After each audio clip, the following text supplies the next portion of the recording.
نحمدہ ونصلی علی رسولہ الکریم اما بعد فاعوذ باللہ من الشیطان الرجیم بسم اللہ الرحمن الرحیم۔ حاضرین و سامعین السلام علیکم ورحمۃ اللہ وبرکاتہ۔ ایک بار پھر آپ کی خدمت میں پروگرام الدین الخالص کے ساتھ ہم حاضر ہیں۔ مفتی محمد اسحاق صاحب معروف دینی اسکالر اس وقت ہمارے ساتھ ہیں۔ میں مفتی صاحب سے سوالات کا آغاز کرتا ہوں۔ مفتی صاحب، ہمیں ابن عربی کے بارے میں حسن محفوظ صاحب نے سعودی عرب سے ایک ای میل بھیجی ہے۔ وہ پوچھتے ہیں کہ میرا سوال شیخ ابن عربی کے متعلق ہے۔ یہاں کے جتنے مشہور علماء ہیں اور ماضی کے بھی، انہوں نے ابن عربی کی تکفیر کی ہے یا زیادہ سے زیادہ یہ احسان کیا ہے کہ انہیں گمراہ کہہ دیا ہے۔ آپ ان کا کافی دفاع کرتے ہوئے نظر آتے ہیں اور تعریف بھی کرتے ہیں۔ مجھے تو آج تک کوئی ایسا عالم نہیں ملا جو اس معمے کو حل کر سکے۔ گزارش ہے کہ آپ ہی اس کا کچھ حل فرمائیں کہ آیا وہ کافر تھے یا فقط گمراہ، اور یہ بھی بتا دیجیے، آپ عموماً کہتے ہیں کہ ان کی اصطلاحات کے بارے میں لوگ نہیں جانتے، وہ کون سی اصطلاحات ہیں؟ ان کو سمجھنے کے لیے کوئی ابتدائی کتاب ہے تو فرمائیے۔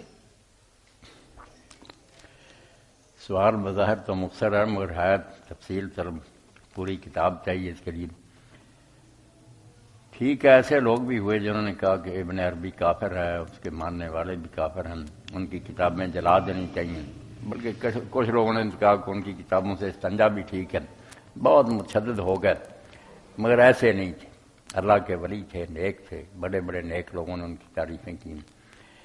تو میں نے ان کی اصل کتابیں جو گناہ ہو چکے تھے، میں نے جب اللہ تعالیٰ کے بارے میں سمجھ آئی نا کہ حقیقی وجود جو ہے نا، جو وحدت الوجود ہے، غلط تشریح کرنے والے تو ٹھیک ہے، شری کرشن جی مہاراج کی گیتا جو ہے نا، بھاگوت گیتا، اس میں تو یہی کہ خدا ہی شکلیں بدلا کر آ گیا، آپ بھی خدا ہے میں بھی خدا، ایک تو یہ بات تو وجود ہے، یہ تو کفر ہی ہے۔ جب بندہ ہی نہ رات بھر بات کس نے کرنی ہے، شریعت کس کے لیے، جنت دوزخ کے لیے، وحدت الوجود کسی مسلمان عالم نے نہیں کی۔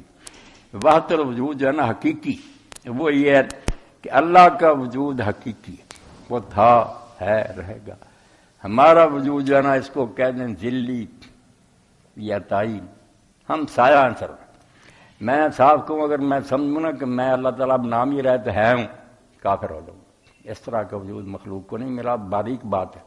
ہمارا وجود خدا کا سایہ، ساتھ ساتھ اللہ ایک سیکنڈ کے لیے توجہ ہٹا لینا، فنا ہو جائے گا۔ یہ اس طرح نہیں کہ بنا دیا جیسے کاریگر نے میز بنا دیا، وہ زندہ یہ مر گیا، کاری میز ہے۔ مخلوق کا وجود استقلالی جو ہے نا، اب ہم دنیا داری سمجھ سکتے کہ واقعی ہم ہیں، چل نہیں، ہم کچھ نہیں۔ کرنٹ آ رہا، ہم چل رہے ہیں، کرنٹ رک جائے اسی وجہ۔ آئیے جیسے بجلی ہے نا، پاور ہاؤس سے کرنٹ آ رہا، ہم سوئچ آف آن کر لیتے، اتنا ہے ہمارے پاس میں، اگر وہ کرنٹ روک دیں کیا ہمارے۔ اللہ کا وجود جو ہے استقلالی ہے، کسی کا محتاج نہیں، اپنے آپ ہے، ہم اس کے سہارے کے محتاج ہیں۔ اسی لیے سورہ جو ہے نا بقرہ، اس میں پڑھتے ہیں آیت الکرسی، الحی القیوم، وہ خود زندہ ہے، ہمیں اس میں قائم، ہم اس کے سہارے ہیں۔ اس لیے سہارے کا مطلب یہ ہے کہ جب تک وہ چاہے قائم ہے، جب چاہے مٹ جائے۔ تو ایسا وجود جو ہوتا ہے نا ذلی، جو کسی کے آسرے پر، وہ کیا کہے کہ میں ہوں، کچھ بھی نہیں کہہ سکتا۔ اسے جب اپنی حکیمت سمجھ میں آتی، میں نہ تھا پھر بھی نہیں ہوں گا، اور اب بھی میں اسی حال میں رہوں گا جس حال میں وہ اثر رکھنا چاہے، تندرست رکھے، بیمار رکھے، جو حال، کچھ نہیں میرے پاس میں۔ وحدت الوجود یقین جانے کیا بیان کرے، لا حول ولا قوت الا باللہ، کہ انسان نہ کوئی حرکت کر سکتا، نہ اس میں کسی شے کی طاقت ہے، یہ سب اللہ کی مدد ہوتی ہے۔ اللہ مدد کر رہا، میں انگلی ہلا رہا ہوں، ابھی فالج ہو جائے ختم ہے قصہ۔ اس کی مثال تھانی صاحب رحمۃ اللہ نے کہی کہ ایک بستی میں کوئی عالم آئے جو 14 قراتوں کے ماہر تھے۔ اب وہاں کے حافظ صاحب سے 2-4 صورتیں یاد تھیں، لوگوں نے تعارف کرا، یہ بھی ہمارے قاری صاحب ہیں۔ انہوں نے کہا میں کہاں قاری ہوں، قاری تو یہ ہے۔ اب اس نے اگر یہ فکرہ کہا تو معادلہ اس کا یہ مطلب نہیں کہ یہ کہتا کہ میں یہی قاری ہوں، وہ تو اس کے سامنے اپنا مٹا رہا کہ قاری کہنا تو یار ان کو کہو، مجھے بیچارے کو قاری کیوں کہتے ہیں۔ اس لیے جب ہم کہتے ہیں کہ مخلوق بھی ہے ضرور، اسی لیے شریمر نہ ہونے کے برابر، نہ تھے، لم یکن شیء مذکور، وقت گزرا جو نہیں تھے، پھر آئے گا نہیں ہوں گے، اب بھی چاہے مٹا دیں، ہم سایہ ہے، سایہ ساتھ ساتھ چلتا۔ اللہ اپنے آپ ہے، وہ کسی کا محتاج نہیں، اس کا وجود استقلالی ہے، ہمارا وجود ذلی ہے۔ ذلی جو ہوتا ہے اس کا کچھ نہیں، وہ برائے نام ہی ہوتا، دوسرے کے سہارے، جب چاہے اس کو مٹا دیں۔ اس کو جب سوچتے ہیں وہ کہتے ہیں یار کیا دم مارنا کہ ہم ہیں، ہم کچھ نہیں، وہ بیچارے بالکل اپنا آپ مٹا دیتے ہیں۔ اس کو وحدت الوجود کہتے ہیں کہ اصلی تو زندہ ایک ہی، ہم کیا زندہ برائے نام ہے۔ اس کو کافر لوگ سمجھ لیتے ہیں، انہوں نے کہا جی حامی خدا، وہ بیچارے انہیں تو اپنا آپ نہیں مٹا کہ ہم کیا کہیں کہ ہم ہیں، ہم نہیں، کچھ نہیں، ہمارا کچھ بھی حقیقت نہیں، سب اللہ کا فیض اور مہربانی ہے، ورنہ ہمارا اپنے پلے کچھ نہیں۔ کوئی بڑا عالم ہی ہو تو اس کے سامنے چھوٹے عالم کو یہ بھی عالم ہے، وہ کہے گا میں کہاں عالم، عالم تو یہ مثال ہے وحدت الوجود کی کہ سچا اور حقیقی وجود صرف باری چاہے گا۔ اس لیے نا جو کہا گیا کہ اس کو حق پہنچتا کہے میں، باقی کوئی نہیں کہہ سکتا۔ لاہور کبریا، بڑا بننے کا حق اللہ کو ہے، اس لیے اس نے اپنا نام متکبر رکھا قرآن میں، المومن المحمد المتکبر، کہ جو بڑائی کا دعویٰ کر سکتا نا کہ بڑا ہوں میں ہوں، تم کس برتے پر دعویٰ کرتے؟ تمہارا بننا میری وجہ سے، تمہارا مٹ جانا میرے حکم سے، تم کیا کہتے ہو کم؟ یہ بچہ جب سمجھ آ جاتی نا، یہ پھر آدمی اپنے آپ کو بالکل مٹا دیتا کہ میں خدا کے سامنے کچھ ہے، عاجز ہو جاتا اور عبادت کر جتنی شیخ ابن عربی نے اللہ کی عبادت کی ہے، رکوع سجدے، اگر وہ اپنے آپ کو خدا سمجھا چھوڑنا دیتا نہیں، اسے یہی سمجھا ہے کہ کیا دم مارنا خدا کے ساتھ۔ بس ایک بات درمیان میں کہہ دوں، سب کے فائدے کی سوال جواب تھے۔ امام حسن بصری کہتے ہیں کہ مجھے کوئی عالم دین کے بارے میں ہرا نہیں سکا، میں سب سے زیادہ دین سمجھتا تھا جس سے بات ہوتی، ایک نوجوان نے مجھے ہرا دیا۔ میں اس نوجوان کو دیکھتا تھا کہ وہ سر جھکائے بیٹھا رہتا تھا سوچ میں، تو میں نے ایک دن کہا کہ نوجوان تو اس عمر میں کس سوچ میں پڑے رہتے ہو؟ تو اس نے کہا حسن دو باتیں ہیں جس نے میرا سر جھکا دیا اور میرے پاس وقت ہی نہیں اور چیز سوچنے کا، اللہ کی طرف دیکھتا ہوں تو لگاتار نعمتیں آ رہی، خود زندگی، سانس، رزق، لباس، سواریاں، ادھر نعمتوں کی کمی نہیں ہو رہی، اپنی طرف دیکھتا ہوں تو تقصیر اور خطا جو ہے نا گناہ، ان میں کوئی کمی نہیں، اس کے شکر کا حق ادا نہیں ہو سکا، اپنے گناہوں کی معافی نہیں مانگ سکا، دو ہی باتیں ہیں، شکر کر اللہ کی نعمتوں کا، اپنی خطاؤں پر استغفار کر۔ تو بچہ یہ ہے اصلی بات، چلو جی کہ آدمی خدا کے سامنے کہ ستارے ہوتے ہیں، آپ سب لوگ پڑھے لکھے ہیں دن کے وقت میں، مگر سورج آ جاتا نظر نہیں آتے۔ اب یہ نہیں کہتے کہ ستارے سورج بن گئے، سورج کے سامنے مان پڑ گئے، مخلوق ہے، نبی ولی فرشتے سارے، مگر خدا کے سامنے کوئی نہیں۔ اگر کہنا نا میں خدا کے مقابلے میں دوسرے پرڑے میں بھی کچھ ہوں، کافر ہو جائے، تم تو خدا کے سارے پر ہو، کیس دم بات بدنام مار۔ یہ بات ہے جو سمجھ آئی ٹھیک ہے، ورنہ چلو اللہ کے بارے اصطلاحات جو انہوں نے کہا اس کے بارے میں، ہاں اصطلاحات تو صوفیہ بھی جو کتابیں بنی ہیں نا، اس پہ کوئی کتاب ہاں لوگوں نے شرح بھی لکھی خصوص الحکم کی، مگر اب پورے ہندوستان میں دیکھیں نا صرف پیر میر علی شاہ رحمۃ اللہ علیہ تو درس دے سکتے تھے ان کتابوں کو، کوئی عالم ان کو سمجھ ہی نہیں سکتا تھا، اس لیے کافر ہی کہنا ہے نا۔ جی مولانا صاحب، اسی کے ساتھ ہمیں ایک اور دوست ہیں آفتاب اکرام، انہوں نے بھی یہ سوال پوچھا ہے کہ مولانا صاحب وحدت الوجود اور وحدت الشہود ان دونوں میں کیا فرق ہے؟ کیا سلطان باہو وحدت الوجود کے قائل تھے؟ وحدت الوجود وحدت الشہود، آپ یار ایسی بحثیں چھیڑ بیٹھے جو رہا سمجھ نہیں۔ وحدت الشہود تو وہی ہے جیسے دن کے وقت ستارے نہیں نظر آتے، جن کی ابھی ہوش قائم ہوتی وہ تو کہتے ہیں کہ ستارے ہیں، سورج کے سامنے نظر نہیں آتے، یہ وحدت الشہود ہے کہ دکھائی نہیں دیتا اپنا آپ اللہ کے سامنے، ہیں تو ہم بھی، اس نے بنایا ہمیں، مگر اس کے سامنے کیا نام لے۔ وحدت الوجود والا کہتا ہے یار ذکر ہی کیا کرنا کہ ہم ہیں، دفع کرو، ہم نہیں برائے نام۔ کہ وہ وحدت الوجود اگلی اسٹیج ہے کہ بالکل اس کی نظروں سے نا مخلوق ختم ہی ہو، کچھ نہیں۔ باقی دین کے پابند ہوتے ہیں، مانتے ہیں کہ اللہ نے ہمیں حلال و حرام کا حکم دیا۔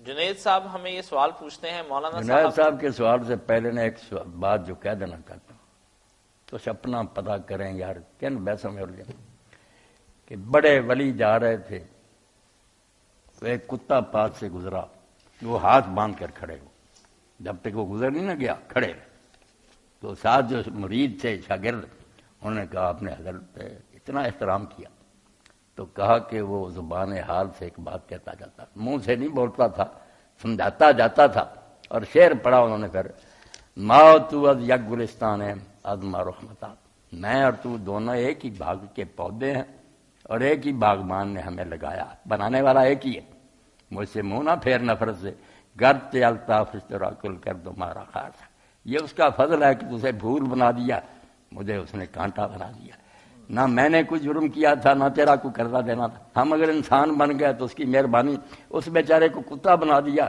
تو اس نے اس شکل میں پیدا کر دیا، تو کہا وہ سمجھاتا جاتا تھا کہ فخر نہ کرنا کہ مرید ساتھ چل رہے ہیں، ایک ہی اللہ کے ہاتھ سے بنے، اس نے تجھے پھول بنا دیا، ہمیں کانٹے بنا دیا۔ اور اسی طرح ایک ولی اللہ جا رہے تھے تو راستہ تنگ تھا، ادھر بھی کیچڑ تھا، ادھر بھی گندا پانی تھا، راستہ بہت تنگ تھا، اب کتا بھی دوسری طرف سے آ رہا تھا۔ تو یہ بزرگ جو تھے نا ولی اللہ تالاب میں اتر گئے۔ مریدوں نے بعد میں کہا کہ کتے نے کون سی نماز پڑھنی تھی، وہ اتر بھی جاتا تو کیا تھا، اب ہمیں نہانا دھونا پڑے گا۔ تو آپ نے فرمایا یار یہ گلاس جو ہے نا کپڑوں کو لگ گئی، یہ پانی سے دھل جائے گی، مگر وہ جو دل میں آنا تھا نا کہ میں کتے سے بہتر اس کپڑ کا کیا اراد ہو، اس گندگی کو کون دھوتا۔ اس لیے بیٹا یہ باتیں جو ہے نا ایسی ہیں کہ بندہ جب بڑی حقیقت پر غور کرے یہ کیا بنا پھرتا، کچھ بھی نہ میں تھا بلن میں نہ رہوں گا آخر الانا کما کانا میں نہ حق موجود، وہی ہے جو کہہ سکتا میں ہوں، تھا، ہے، ہوگا، کیا ہے جب چاہے مٹا دے۔ چلو جنید صاحب پوچھتے ہیں مولانا صاحب میں اللہ تعالیٰ کی محبت حاصل کرنا چاہتا ہوں، مجھے اس کا کوئی طریقہ کار بتائیے، اور برائے مہربانی ساتھ میں کوئی وظیفہ بتائیں جس سے میں اللہ کی محبت میں غرق ہوتا ہوا اپنے آپ کو محسوس کروں۔ یہی بات ہے بیٹا، دین بھی کہتا ہے والذین آمنوا اشد حبا للہ، ایمان سے اگر اللہ کی محبت پیدا نہیں تو ایمان کیا، کچھ نہیں، برائے نام وہ اللہ کو مانتا۔ ایمان کا تو یہ تقاضا ہے، مطالبہ ہے کہ آدمی سب سے بڑھ کر اللہ سے محبت رکھے۔ تو محبت کے لیے ایک تو اللہ تعالیٰ کی نعمتوں کا جو تصور ہے نا، جیسے وہ نوجوان کرا سوچے میں تھا ہی نا، جو کچھ بھی میرے پاس ہے یہ دماغ ہے، آنکھیں، اور اس کے لیے ایک طریقہ جو نیک لوگوں نے تجویز کیا بہت مؤثر ہے کہ یہ جو ناقص الخلقت لوگ پھرتے ہیں نا، لولے، لنگڑے، اندھے، ڈھکے، ان کو دیکھتا رہے اور سوچے کہ اگر اللہ تعالیٰ اس طرح ہی مجھے بنا دے یا بنا دیتا میرا کیا حال ہوتا۔ اللہ کے پاس یہ سانچہ بھی تھا نا، جیسے عیسیٰ علیہ السلام سے سوال کیا لوگوں نے کہ یہ مادرزاد اندھے جو پیدا ہوتے ماں کے پیٹ سے، ان کے ماں باپ کا کوئی قصور ہے جس کی سزا نہیں مری، یہ بیچارے کیوں اندھے پیدا ہوتے؟ تو عیسیٰ علیہ السلام نے کہا یہ اللہ اس لیے پیدا کرتا تاکہ آنکھوں والوں کو سجائی دے، جن کی آنکھیں ٹھیک ہے نا ان کی آنکھوں میں سرما پڑے، انہیں ہدایت نصیب ہو کہ اللہ اس طرح بھی بناتا ہے۔ تو جو اس طرح دیکھتے ہیں نا کمزوروں کو، وہ تو بیٹا پھر سجدے میں گر جاتے۔ اللہ کے رسول علیہ السلام کا آتا کہ آپ نے ایک بونے کا کو دیکھا چھوٹا، سجدے میں گر گیا کہ شکر ہے اللہ کہ تو نے میری شکل اچھی بنائی بہت مخلوق سے۔ جو بے وقوف ہوتے ہیں وہ مذاق اڑاتے ہیں۔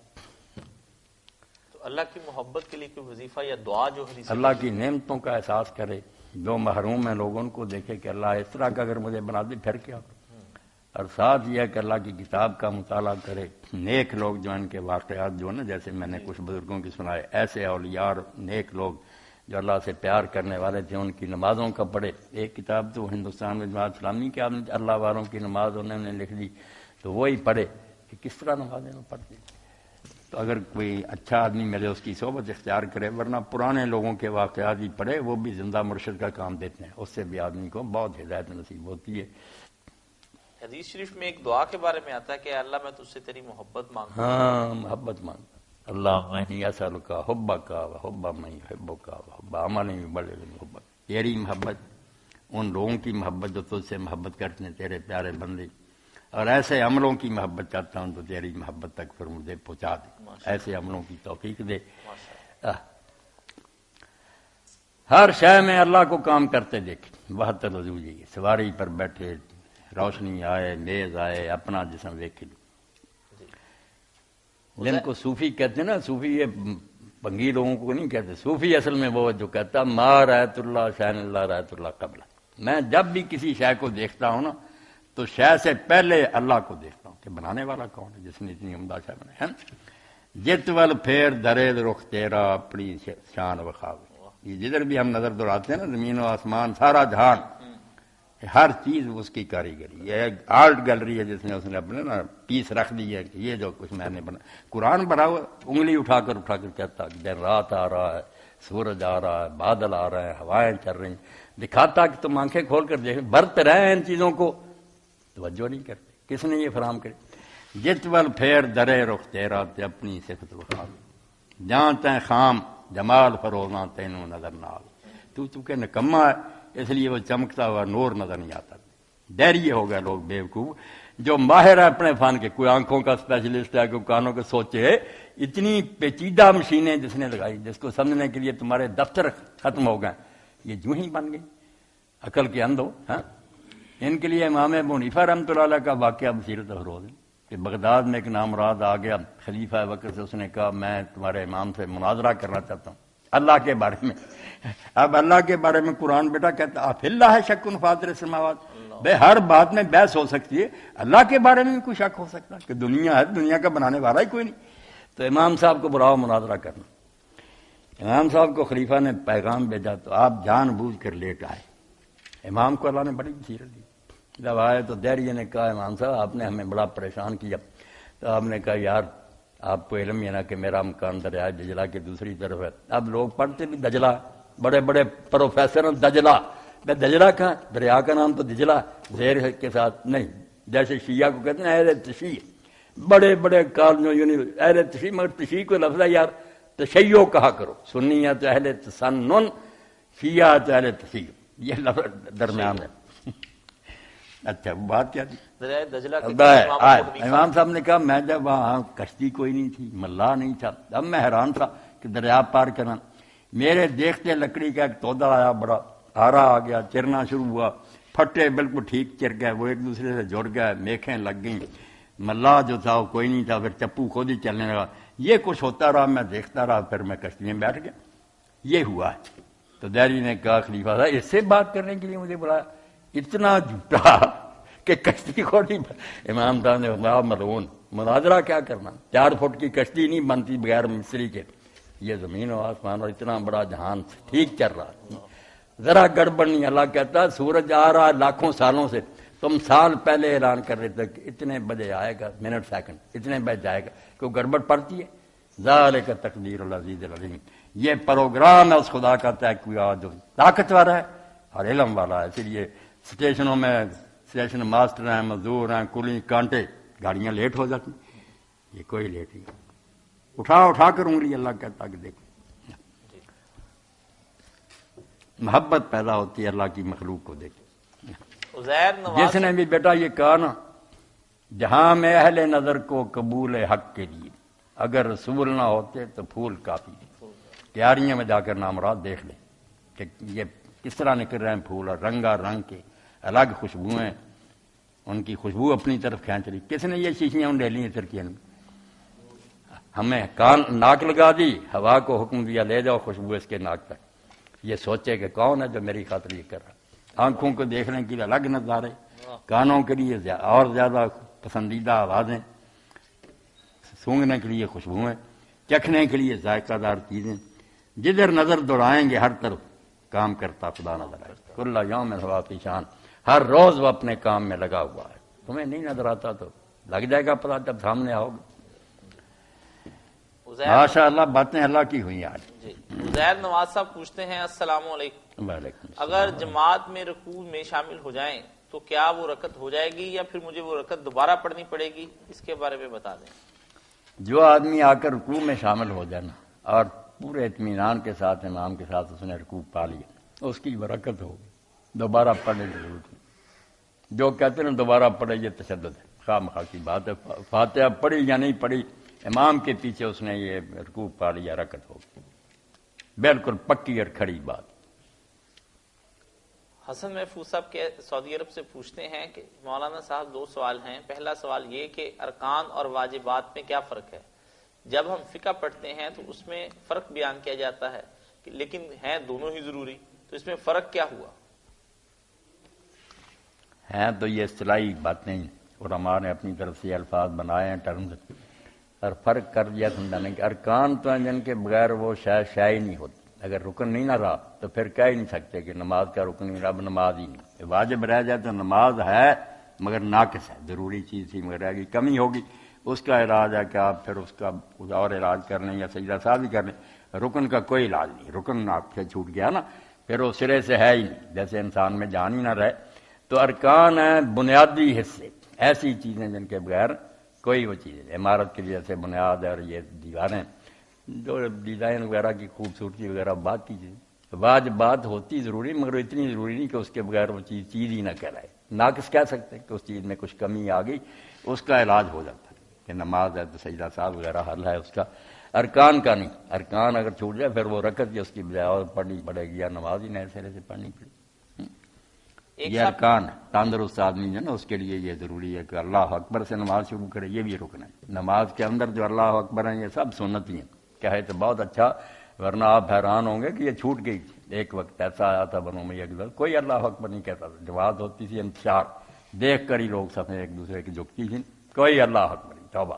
اور اتنا تباہ ہو گیا دین کہ مکہ میں حضرت ابو ہریرہ رضی اللہ عنہ نے نماز پڑھائی تو 4 رکعت کی نماز تھی، اس میں 22 بار اللہ اکبر کا اوپر نیچے جاتی، تو جو پڑھ کر ان کے پیچھے گیا اکرمہ، وہ بھی بڑا عالم تھا، اس نے حضرت ابن عباس سے جا کر کہا، ان کا شاگرد تھا، کہ اس بوڑھے احمد کو دیکھو اللہ اکبر۔ انہوں نے کہا تیری ماں تجھ کو روئے، یہ سنت تھی ابو القاسم کی جو ہے معاویہ اور سارے گروہ نے چھوڑ۔ اسی لیے حضرت علی نے جب بصرہ میں نماز پڑھائی تو امام بخاری لکھتے ہیں نا کہ صحابی کہتا اللہ کی قسم آج اس بندے نے ہمیں وہ نماز یاد دلائی جس کو یا ہم بھول گئے تھے یا جان بوجھ کر چھوڑ بیٹھے، اللہ اکبر ہی کوئی نہیں کہتا، مگر سارے ان کی نماز کو اس لیے مانتے تھے کہ چلو انہوں نے سنت چھوڑ دی، جو تکبیر اولا تھی نا پہلی، یہ رکن تھا، اس کے بغیر تو نماز چالو ہی نہیں ہوتی۔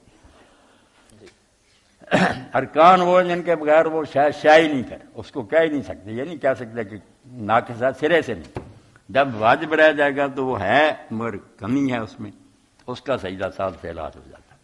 ایک سوال یہ بھی ساتھ میں ہے کہ کیا امام بیٹھ کر نماز پڑھا سکتا ہے جبکہ مقتدی کھڑے رہے؟ ایک حدیث میں آپ علیہ السلام نے صحابہ کو اشارہ کیا کہ وہ بھی بیٹھ کر نماز پڑھیں، ایک اور حدیث میں صحابہ نے رسول اللہ کے پیچھے کھڑے ہو کر نماز پڑھی جبکہ آپ بیٹھے تھے، دونوں حدیثوں میں کچھ تضاد محسوس ہوتا ہے، برائے مہربانی اس تضاد کو رفع کر دیں۔ اللہ تعالیٰ ان بچوں کو خوش رکھے، بڑی بڑی باتیں پوچھتے ہیں، بہت پیاری بات۔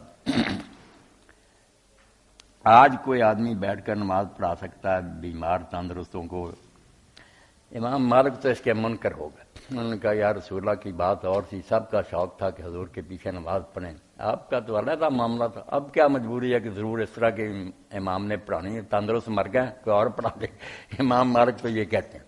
امام احمد ابن حنبل کہتے ہیں کہ امام اگر بیٹھ کر پڑھتا نا تو پچھلے بھی بیٹھ کر پڑھے، کھڑے ہو کر نہیں پڑھ سکتے، وہ جیسے آپ نے اشارہ کر دیا نا، دیکھا کھڑے آپ نے ہاتھ سے بعد میں کہا تم تو وہی کرنے لگے تھے جو کافر بادشاہوں کے درباروں میں ہوتا کہ بادشاہ بیٹھے رہتے ہیں اور وہ ان کے دربار میں کھڑے رہتے ہیں، تم ایسا کرنے لگے تھے کہ میں بیٹھا تھا پیچھے، یہ کافر دیکھتا یہ کہتا کہ یہ بھی ہماری طرح کے ہی بیٹھو، اگر امام بیٹھ کر پڑھاتا تم بھی بیٹھ کر پڑھو، بے شک تندرست ہو، کھڑا ہو کر پڑھائے تو تم بھی کھڑے ہو کر۔ جو آپ کے پیچھے پڑی صحابہ نے جس کا حوالہ بچے نے دیا کہ حضرت ابوبکر نے نماز شروع کرائی، تندرست سے کھڑے ہو کر شروع کی، پڑھتے تھے، نماز کے دوران حضور آئے، پھر ان کے آ کر بائیں طرف بیٹھ گئے امام کی سائڈ، ابوبکر نے پھر آپ کا اللہ اکبر لوگوں تک پہنچاتے رہے، وہ نماز چلتی رہی، پھر لوگ کھڑے ہو کر پڑھتے۔ اس پر امام احمد کہتے ہیں کہ اگر امام نے کھڑے ہو کر شروع کی ہو نا، لوگ بھی کھڑے ہو کر وہ پڑھتے ہو، پھر بعد میں کوئی تبدیلی ہو جائے تو پھر وہ پہلی حالت کو قائم رکھے، اگر پہلے سے ہی ہو پھر وہ دوسرا حکم ہے کہ جب بیٹھ کر پڑھائے تو تم بھی بیٹھ کر پڑھو، یہ ہے ہر ترتیب۔ اللہ جزائے خیر۔ وہ جو نماز تھی نا وہ شروع کھڑے ہو کر ہی ہوئی تھی۔ بہت شکریہ مولانا، بڑی اچھی تطبیق ہے اس مسئلے کے بارے میں۔ بیٹا یہ اللہ کا شکر ہے بھی اتنے چھوٹے سے دماغ میں اللہ نے کمپیوٹر کی طرح بھر دی، یہی وہ وحدت الوجود ہے کہ مولوی صاحب کوئی اور ٹھیکہ بنا ہوا ہے، فضل ہے اس کا، فضل بلا شکر، جب چاہتا چھین لیتا۔ کئی مرتبہ سے سامنے آدمی آتا نام نہیں یاد آتا، اس وقت بھی دکھا دیتا کہ اب کہاں علم تمہارا، روز ملتا ہے اب نام نہیں یاد آتا، لیکن کہہ رہا یا علم بعد علم سیا، کہتا تم ماں کے پیٹ سے نکلتے کچھ نہیں جانتے، پھر سکھاتا ہوں، پھر وقت آتا ہے کہ جاننے کے بعد پھر تم کچھ بھی نہیں جانتے، پھر سارا علم بھول جاتا، پتہ چلتا کہ اللہ کا اپنا ہے وہ نہیں چھنتا، ہمارا عطائی تھا واپس لے لیا۔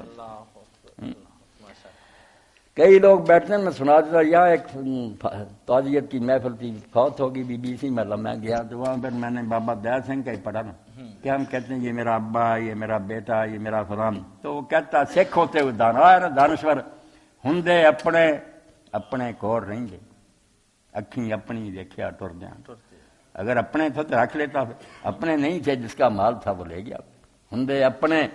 ہم سارے ان صدموں سے گزرے نا، والدہ چلے گئی، والد چلے گئے، بھائی قبروں میں چھوڑ آئے، تو تو یہی دین بتاتا نا کہ انا للہ، ہم اللہ کے ہیں، واپس وہ لے جاتا۔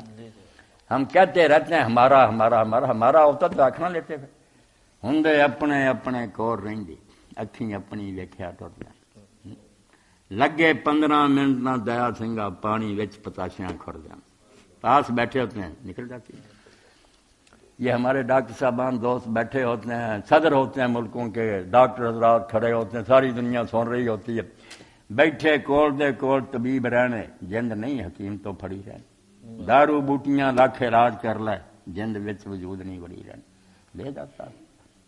یہی بیٹا بات وجود ہے کہ سچ مت جو کہہ سکتا کہ ہوں میں، وہ خدا ہی ہے، باقی کیا کہنا ہوں، بنایا بن گیا، مٹا دیا مٹ گیا۔ خوشحال مرتضیٰ پوچھتے ہیں مولانا صاحب السلام علیکم ورحمۃ اللہ وعلیکم وبرکاتہ، السلام ورحمۃ اللہ وبرکاتہ۔ آپ کا ایک خطبہ سنا، آپ نے اس میں معتزلہ کی بہت تعریف کی اور کہا یہ اسلام کا سب سے بہترین اسکول آف تھاٹ ہے۔ مجھے سن کر ان کی جستجو ہوئی ہے، برائے مہربانی ان کی کتابوں کے بارے میں بتا دیں، میں بھی معتزلی ہونا چاہتا ہوں۔ نہیں ہو کچھ نہ، جیسے مولوی اسحاق نہیں نہ ہوا، نہ شیعہ نہ معتزلی نہ بریلوی نہ جو، بس مسلمان ہی رہا۔ جو کسی کی اچھی بات ہے کہہ دیتا ہوں کہ میرے علم کے مطابق یہ صحیح ہے، یہ بھی نہیں کہتا کہ ضرور صحیح ہے، میری سمجھ کی حد، ہو سکتا غلطی، دوسری کی رائے درست۔ تو معتزلہ کے بارے میں جو بناوٹی باتیں لوگوں نے بنائی نا، جیسے ایک عالم دین نے بڑی پیاری بات لکھی ہے کہ جس طرح کے فرقے ملل و نحل کی کتابوں میں، جو فرقوں پر کتابیں لکھی نا کہ شیعہ یہ کہتے ہیں، معتزلہ یہ کہتے ہیں، مرجئہ وہ کہتے ہیں اس قسم کا آدمی زمین پر کوئی پیدا نہیں ہو، کسی کے یہ نظریے نہیں، یہ خود ہی گڑ گڑ کرنا مصنوعی بنائے ہوئے کہ ایسی بات کوئی علم والا بیٹا وہ بات نہیں کہہ سکتا، جاہل سن کر کہتا توبہ توبہ، عالم کہہ سکتا، وہ بڑے بڑے عالم ہر گروہ کے بات ان کی بگاڑ کر پیش کرتے ہیں، ورنہ اصل میں پڑھے نا کوئی کافر نہیں ہوئے نہ انہوں نے بات کی، اصل میں اللہ تعالیٰ ایسا ہے، توبہ توبہ اکبر جو ہوا بہت بڑا۔ اب ہم بڑا کہتے ہیں نا تو میرا خیال ہم سارے ترجمہ کہ سب سے بڑا، وہ صوفی کہتا سب ہیں کہاں یار، کوئی ہیں سب جن سے وہ بڑا، سب تو اس کے بنائے ہوئے، جب چاہے مٹا دے۔ یہ کوئی پلڑے میں ہے کہ ایک پلڑے میں یہ سب ہیں اور ایک پلڑے میں اللہ نہیں، اس کا کوئی مد مقابل نہیں۔ یہ کیا بھائی بند کرو نا۔ اب اس کا جو ترجمہ امام جعفر صادق نے فرمایا، انہوں نے پوچھا کیا ترجمہ کرتے اللہ اکبر، اللہ سب سے بڑا، انہوں نے کہا توبہ توبہ، اللہ کے مقابلے میں کوئی ہے جس کا ساتھ اس کا مقابلہ کرنا؟ تو کہا کیا مانا؟ فرمایا اللہ اس سے بڑا، اللہ اکبر ہو میں نہ یوسف، اللہ اس سے بڑا ہے کہ اس کا کوئی بیان کیا جا سکتا، جتنی چاہے عقل دوڑاؤ اور علم صرف کرو، اللہ تمہارے بیان سے بڑا ہے، تمہاری رسائی سے بالا ہے، تم کچھ نہیں اس کے بارے میں بیان کر۔ یہ ساری عقلیں تھک جائیں گی، عقلاں دیے تھے پیش نہ جاوے جے لام لکھوائے۔ تو اللہ کے بارے میں جب علماء بیان کرنا چاہتے ہیں وہ لامحدود ہے، اب الفاظ نہیں ملتے۔ تو اس طرح جیسے ہاتھی کے بارے میں حکایت مشہور ہے، گئے اندھے تھے، ایک کا ہاتھ لگا سونڈ پر، اس نے کہا ہاتھی تو رسے کی طرح کا، ایک نے ٹانگ پر ہاتھ رہا، اس نے کہا وہ تو ستون کی طرح، کسی نے پیٹ پر، اس نے کہا پہاڑ معلوم ہوتا۔ اندھے جو تھے ہم ہیں سب اندھے، خدا پر جہاں ہاتھ پڑتا نا وہ عالم اس کا بیان کر دیتا، بیان پھر اتنے زور سے کرتا دوسری چیزیں مدم پڑ جاتی ہیں۔ اب ایک طرف تو بیٹا اللہ کا عدل ہے کہ اللہ عادل ہے، وہ کوئی غلط کام نہیں کرتا، اس کے ہوتے ہوئے جبر جو کہتے ہیں کہ اللہ تعالیٰ نے انسان کو مجبور کیا ہوا، تقدیر نے جکڑا ہے، یہ کفر ہو جاتا کہ اللہ عادل ہے، وہ بندے کو خود ہی مجبور کرے، گناہ کرائے اور پھر سزا دینے بیٹھتا ہے۔ اللہ کا عدل جب معتزلہ بیان کرنا چاہتے ہیں نا کہ عادل ہے، اس کے عدل کو نقصان نہیں پہنچنا چاہیے، وہ سبوح قدوس ہے، وہاں پھر یہ جبر اور تقدیر وغیرہ جو ہے اس کو وہ اڑا دیتے ہیں کہ یہ تم خدا کو ظالم ثابت کرنا چاہتے ہیں کہ بندوں سے خود کراتا، وہ بات تقدیر کی کہ منکر ہو جاتے ہیں۔ جب لوگ اس بات پر آتے ہیں کہ اللہ تعالیٰ کو اپنی دنیا کے بارے میں پتہ نہیں کس میں کیا ہونے والا، وہ پیشگی نہیں جانتا، اگر پیشگی نہیں جانتا کنٹرول کس طرح کر سکتا ہے اس دنیا کو؟ یہاں کی حکومتیں بے بس ہیں مگر وہ ایجنسیاں رکھتی ہیں کہ پتہ چلے ہونا کیا۔ تو اللہ تعالیٰ اگر اپنے علم میں کامل نہیں کہ جو کچھ ہونا ہے ذرہ ذرہ اس کو نہیں جانتا، خدا نہیں ہو سکتا، یہ بھی بات ٹھیک ہے۔ یہ علم میں سابق اور محیط جب ثابت کرنے پھر تقدیر آ جاتی کہ وہ ہر شے کو جانتا ہے، میں اگر بول رہا ہوں یہ بھی جانتا ہے، فلاں فلاں سے آگے بات کرے گا۔ یہ اللہ کا علم محیط ہے کہ پہلے سے سب کچھ جانتا، یہ نہ مانے تو اللہ تعالیٰ جاہل ہو جاتا کہ اس سے پھر نئے سرے سے دریافت کرے گا۔ تو علم بیان ہونا شروع ہوتا، عدل ختم ہو جاتا، انسان مجبور ہو جاتے ہیں کہ جب پہلے جانتا اور عدل کا ختم کرے دین مٹ جاتا، پھر انصاف کیوں کرنا جنت دوزخ میں۔ مجبوری اتنی ہے خدا کے بندوں کہ اللہ کے بارے میں بیان کرتے ہوئے امام صادق کی بات کہ بے بس ہو جاتی، پتہ نہیں چلتا۔ عدل پر زور دیتے ہیں تو علم اور قدرت ختم ہوتی، علم اور قدرت پر زور دیتے ہیں کہ وہ سب جانتا ہے اور اس کے قابو میں کوئی نہ نیکی کر سکتا نہ برائی دیتا، وہ پرمیشن نہیں دیتا، اس کی حکومت میں لوگ اس کی مرضی کے خلاف ہی کر سکتے۔ اب یہ دونوں باتیں یک وقت نے بانا مصیبت، کوئی علم اس کو حل نہیں کرتا، کریں کیا؟ اس لیے کوئی کافر نہیں، نہ معتزلہ نہ سنی، کوئی عدل پر زور دیتا ہے، کوئی دوسری طرف اللہ کے علم اور اس کی قدرت پر زور دیتا ہے کہ اس کا کنٹرول ہے اپنی دنیا پر۔ باتیں دونوں برحق، دونوں حقیقت، بس ان کو ماننا ہے، آگے ویسے نہیں چلانا۔ ہمیں بھی اختیار ہے، نیکی بدی کا حساب ہوگا، مگر اللہ بھی پیشگی جانتا ہے کہ یہ بندہ یہ کرے گا اور ادھر کو اس نے جانا ہے۔ یہ بات الا یعلم من خلق، وہی نہیں جانے گا جس نے پیدا کیا۔ تو مصیبت ہے بیٹا، اللہ کے بارے میں انسانی عقل بے بس ہے۔ اسی کے ساتھ ہم آج کا پروگرام ختم کرتے ہیں۔ جس کی سمجھ آ جائے نا آپ سب اٹھنے والے ہیں، وہ اللہ نہیں ہوگا۔ جو کہے نا میں نے اپنے علم سے احاطہ کر لیا، گھیر لیا حدود اللہ سمجھ میں آ گیا، بے وقوف آدمی۔ جو گھیرے میں آ گیا وہ تو محدود ہے، وہ مخلوق ہے، تیرے دماغ کی کوئی گرنتھ ہے، اللہ نہیں ہو سکتا۔